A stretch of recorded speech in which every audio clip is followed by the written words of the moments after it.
ഇന്നത്തെ നമ്മുടെ യാത്ര വയനാട്ടിലേക്കാണ്. മഞ്ഞിന്റെ മറവിൽ മറഞ്ഞിരിക്കുന്ന സൗന്ദര്യം, അതാണ് വയനാട്.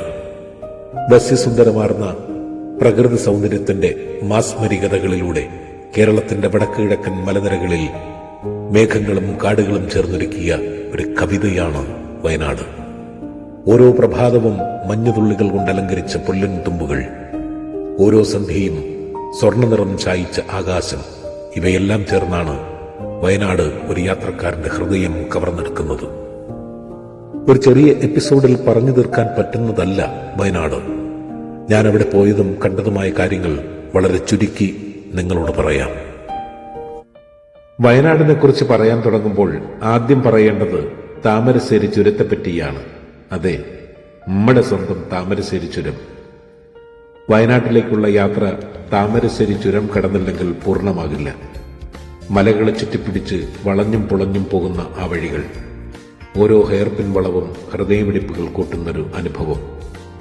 ഒരു സഞ്ചാരിയുടെ മനസ്സിൽ സാഹസത്തിന്റെയും സൗന്ദര്യത്തിന്റെയും സംയോജനം നിറച്ചിടുന്ന അനുഭവമാണ് താമരശ്ശേരി ചുരം, വയനാടിന്റെ വാതിൽപ്പടി. വയനാടിന്റെ വാതിൽപ്പടി കടന്ന് നമ്മളെത്തുന്നത് പൂക്കോട് തടാകത്തിലേക്കാണ്. മഞ്ഞുമൂടിയ പർവ്വതങ്ങൾക്കിടയിൽ സ്ഥിതി ചെയ്യുന്ന ഈ തടാകം ഒരു സ്വപ്നലോകം പോലെ തോന്നിക്കും. ബോട്ടിംഗ് സൗകര്യവും ചുറ്റും നടന്ന് സഞ്ചരിക്കാനുള്ള പാതകളും ഇവിടെയുണ്ട്. പിന്നീട് പോയത് ചെമ്പ്ര പീക്ക്. വയനാടിന്റെ ഏറ്റവും ഉയർന്ന കൊടുമുടികളിൽ ഒന്നായ ചെമ്പ്ര പീക്ക് ട്രക്കിംഗ് പ്രേമികൾക്ക് ഒരു സ്വർഗം തന്നെയാണ്. കയറുമ്പോൾ കാറ്റിന്റെ തണുപ്പ് നിങ്ങളെ തഴുകും. താഴേക്ക് നോക്കുമ്പോൾ പച്ചപ്പിന്റെ കടൽ പരന്നു കിടക്കും. പിന്നീട് പോയത് സൂചിപ്പാറ വെള്ളച്ചാട്ടം. വയനാടിന്റെ കാടുകൾക്കുള്ളിൽ മറഞ്ഞിരിക്കുന്ന ഈ വെള്ളച്ചാട്ടം 3 നിലകളിലായി പതിക്കുന്ന അത്ഭുത സൗന്ദര്യമാണ്. കാടിലൂടെ ചെറിയൊരു നടപ്പാതയിലൂടെ എത്തിച്ചേരുമ്പോൾ വെള്ളത്തിന്റെ ഗർജനം നിങ്ങൾക്ക് കേൾക്കാം. ഇവിടെ നീന്താനും ഫോട്ടോഗ്രാഫിക്കും മികച്ച അവസരങ്ങൾ ലഭ്യമാണ്. മഴക്കാലത്ത് വെള്ളച്ചാട്ടം അതിന്റെ മുഴുവൻ ശക്തിയോടെയും ഒഴുകുന്നത് കാണാം. പിന്നീട് പോയത് ഇടക്കൽ ഗുഹ. പ്രകൃതിയുടെ ഇടയിൽ മറഞ്ഞിരിക്കുന്ന ഈ ഗുഹകൾ ആയിരക്കണക്കിന് വർഷങ്ങൾ പഴക്കമുള്ള മനുഷ്യ സംസ്കാരത്തിന്റെ അടയാളങ്ങളാണ്. പാറകളിൽ കൊത്തിയിടപ്പെട്ട ചിത്രങ്ങളും ലിപികളും പഴയകാല മനുഷ്യരുടെ ജീവിത രീതികളെക്കുറിച്ചുള്ള സൂചനകളാണ് നൽകുന്നത്. ഇവിടേക്കുള്ള യാത്ര ചെറിയൊരു കയറ്റമാണ്. എന്നാൽ മുകളിലെത്തുമ്പോൾ ലഭിക്കുന്ന കാഴ്ചകൾ അതിന്റെ എല്ലാ ക്ഷീണവും മറയ്ക്കും. നമ്മുടെ കേരളവർമ്മ പഴശ്ശി ഇവിടെ ഒളിച്ചു താമസിച്ചതായി കരുതപ്പെടുന്നു. അടുത്തത് ബാണാസുര സാഗർ അണക്കെട്ട്. ഇന്ത്യയിലെ ഏറ്റവും വലിയ മണ്ണ് അണക്കെട്ടുകളിൽ ഒന്നായ ഇത് പ്രകൃതിയും മനുഷ്യനും ചേർന്ന് സൃഷ്ടിച്ച ഒരു അത്ഭുതമാണ്. ചുറ്റുമുള്ള മലനിരകളും വെള്ളത്തിന്റെ വിശാലതയും ചേർന്ന് ഒരു മനോഹര ദൃശ്യാനുഭവം സമ്മാനിക്കുന്നു.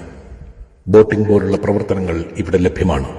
കുടുംബസഞ്ചാരികൾക്ക് ഏറ്റവും അനുയോജ്യമായ ഇടങ്ങളിൽ ഒന്നാണ് ഇത്. പിന്നീട് പോയത് മുത്തങ്ങ വന്യജീവി സങ്കേതം.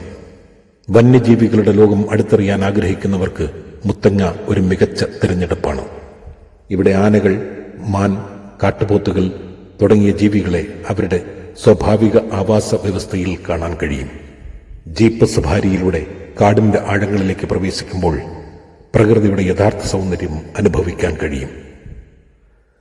മറ്റ് സന്ദർശന കേന്ദ്രങ്ങൾ കുറുവ ദ്വീപ്, തോൽപ്പെട്ടി വന്യജീവി സങ്കേതം, മീൻമുട്ടി വെള്ളച്ചാട്ടം, ലക്കിടി വ്യൂ പോയിന്റ്, അങ്ങനെയൊരു ഒട്ടനവധി സ്ഥലങ്ങൾ പറയാൻ ഉണ്ട്.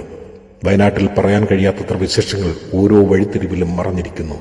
ഓരോ സ്ഥലവും ഒരനുഭവമായി മാറുന്ന ഈ മണ്ണിൽ യാത്രകൾക്കപ്പുറം നമ്മെ കൂടുതൽ ആകർഷിക്കുന്നത് അവിടുത്തെ മനോഹരമായ റിസോർട്ട് അനുഭവങ്ങളാണ്. അതിൽ ഞാൻ താമസിച്ചിരുന്നത് മാനന്തവാടി പെരിയ റിസോർട്ട് ആണ്. പച്ചപ്പിന്റെ മടിയിൽ പ്രകൃതിയോട് ചേർന്ന് നിൽക്കുന്ന ആ സ്ഥലം ആദ്യ നിമിഷം തന്നെ മനസ്സിനെ കീഴടക്കുന്ന ഒരു അനുഭവമാണ്. ഏകദേശം 12 ഏക്കറോളം വിസ്തൃതിയിൽ വ്യാപിച്ചു കിടക്കുന്ന ഈ റിസോർട്ട് അതിന്റെ വിശാലത കൊണ്ടും ശാന്തത കൊണ്ടും പ്രത്യേകം ശ്രദ്ധേയമാണ്. വളരെ ബജറ്റ് ഫ്രണ്ട്ലിയായിട്ടും സാധാരണക്കാർക്കും സൗകര്യപ്രദമായി താമസിക്കാവുന്ന രീതിയിൽ എല്ലാം ഇവിടെ ഒരുക്കിയിരിക്കുന്നു. പച്ചപ്പിനിടയിൽ നിശബ്ദമായി നിലകൊള്ളുന്ന കോട്ടേജുകൾ, തിളങ്ങുന്ന സ്വിമ്മിംഗ് പൂൾ, കുട്ടികൾക്കായി ഒരുക്കിയ പ്ലേ ഏരിയകൾ എല്ലാം ചേർന്ന് ഒരു ചെറിയ സ്വപ്നലോകം പോലെ തോന്നും. പ്രഭാതത്തിൽ കാടിന്റെ മഞ്ഞുതുള്ളികൾക്കൊപ്പം ഉണരാനും വൈകുന്നേരങ്ങളിൽ കാറ്റിന്റെ സംഗീതം കേട്ട് മനസ്സിന് ശാന്തമാക്കാനും കഴിയുന്ന ഒരു അപൂർവ അനുഭവമാണ് അത്. കാടിന്റെ ഭംഗി ആസ്വദിച്ചുകൊണ്ട് ഇവിടെ താമസിക്കാം എന്നതാണ് ഏറ്റവും വലിയ പ്രത്യേകത. പ്രകൃതിയുടെ ശാന്തതയും പച്ചപ്പും ചേർന്ന് മനസ്സിനൊരു പുതിയ ഊർജം നൽകുന്ന അനുഭവമാണ് അത്. വയനാട് യാത്ര അവസാനിപ്പിക്കുമ്പോൾ മനസ്സിൽ ബാക്കി നിൽക്കുന്നത് കാഴ്ചകളല്ല, അനുഭവങ്ങളാണ്. മഞ്ഞു മൂടിയ മലനിരകളും പച്ചപ്പിന്റെ സമുദ്രവും കാറ്റിന്റെ തണുപ്പും ഓരോ വളവിലും തുറന്നു കാണുന്ന പ്രകൃതിയുടെ അത്ഭുതങ്ങളും എല്ലാം ചേർന്ന് ഈ യാത്രയെ ഒരിക്കലും മറക്കാനാവാത്തതാക്കി മാറ്റുന്നു. ഇവിടെ നിന്ന് മടങ്ങുമ്പോഴും ആ മണ്ണിന്റെ സുഗന്ധവും കാറ്റിന്റെ സ്പർശവും മനസ്സിൽ നിന്ന് വിട്ടുപോകുന്നില്ല.